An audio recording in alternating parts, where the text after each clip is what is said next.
The worst phone call. I've never been an early riser, so the first thought that popped into my head when the phone rang next to my bed in the early hours of the morning was, who the fuck is that? I picked it up, my dad was on the other end, and I knew instantly it was not good news. Bri, son, your mum's dead. When you hear it like that, it sounds pretty cold and abrupt, but the voice on the other end was the sound of a man in utter distress and despair. I've never heard my dad sound like that, and every fibre of my being wanted to reach through the phone and hold him. No words can provide instant comfort and reassurance, and I was stunned into silence. I can't remember what I said when I actually did speak, but the sentence ended with, I'll be there as quick as I can. I turned to Claire, who'd half guessed what had happened, and we held each other for a brief moment while our minds raced thinking about what to do next. Claire rang her sister Carmel to come and look after the kids, and the two of us grabbed some clothes and jumped in the car and drove to Liverpool. We all know that at some point in our lives we're going to have to deal with the death of a loved one, but neither Claire nor I were prepared for this. There was supposed to be a long illness, time at the bedside, time to reminisce and say goodbye. That was the way it happened, wasn't it? My mum was 66 years old and had passed away in her sleep. In hindsight, I've taken great comfort knowing that she died lying next to the man she loved for most of her life. There'd been no pain, no suffering, just a final breath and a swift departure. She died of a heart attack. She'd received an artificial valve in an operation many years before, and it transpired that the valve she had installed was one of a faulty batch. She'd been contacted by a legal firm in the US who were taking a class action on behalf of thousands of people who'd all been given these valves. We all instantly thought that her sudden death was due to a faulty valve. She'd been told that it was a matter of luck whether the valve she had would fail, but the post-mortem would later reveal that the valve was not to blame. That was a great relief for me dad, as he didn't want to have to start a case for compensation when realistically there was no figure on earth that could compensate him for his loss. On the drive up, I was thinking about the last time I'd seen her. My friend Kevin White and I had driven up to Lytham to see the Open Golf Tournament, and we'd stayed in Liverpool the night before. I replayed previous home visits in my head and recalled how she'd always respond to the doorbell first. I would see her approach through the glass panel before opening the door and taking my head in her two hands to kiss me on the cheek. She didn't have to say how pleased she was to see me or how much she loved me. The smile on her face and the way she held my face spoke volumes. I can't remember exactly when, but some years before my mum's death, I had taken over my dad's season ticket at Anfield, and this meant that I saw a lot more of her than I normally would have. Mums spoil the boys, and it's always nice to be fussed over for a while, isn't it? When I was a kid, I always asked her to buy Mr. Kipling's French Fancies, and even though I was 38, she still got the French Fancies in for after dinner. The small fondant cakes and the football banter I'd have with me dad were often the highlights of the weekend after witnessing a serious lack of French fancy watching some of the football played during Gerard Houllier's reign. That statement may seem a little harsh considering this was the year of Houllier's dubiously titled treble, but if you're a Red, then you know what I mean. When we arrived, my dad was a little more composed than he'd been 4 hours earlier.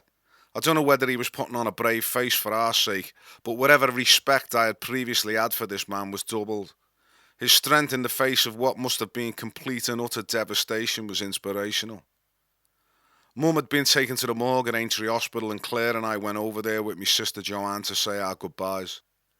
Entering the morgue and seeing her laid out on a gurney was the point when I cried.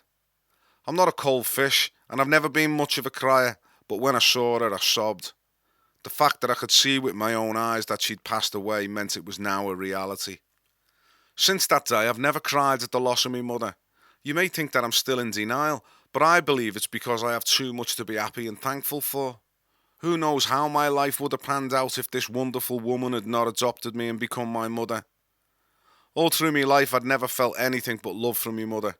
I'm definitely a glass half full person, and I am the ultimate optimist, so negatives and mourning loss isn't really in me makeup. Why fear the worst when the worst may never happen? The death of my mother was the worst thing that had ever happened to me, but I still cling to the many positives of my life with her. Great memories of time spent with her that I can't dwell on the downside. Do I wish she was still here? Of course I do. I wish she could have lived to 100, but how lucky was I to have such a fantastic mum to bring me up. The worst thing she ever did to me was insisting I wore a pair of homemade rust-coloured jumbo cords when I went to church one Sunday. They were very well made, but they were fucking grim. Sorry, Mum, they just were. I would rather have worn Rupert the Bear's kecks. The funeral arrangements were made and a service was held in St. Teresa's Church. Although it's a big church, it was pretty packed. My mum's family is huge when you include all the cousins, and they all turned out to show their respects. I was scanning all of the old familiar faces as they made their way down the aisle to receive communion. Does a packed church say anything about what sort of person you were? I don't know, but I was proud that so many people turned up to show their respects. I was also very proud of Lois when she stood to do one of the readings during the service. She was only 12 years old at the time and she delivered it brilliantly despite the sad circumstances. The funeral party travelled to Anfield Crematorium and I made a short speech at the service. When I stood and stared out at the crowd assembled in front of me and saw some of my cousins wiping their wet cheeks, it was hard to keep it together, but I was determined to say me few words without breaking down. I wanted to make me mum proud and I think I did.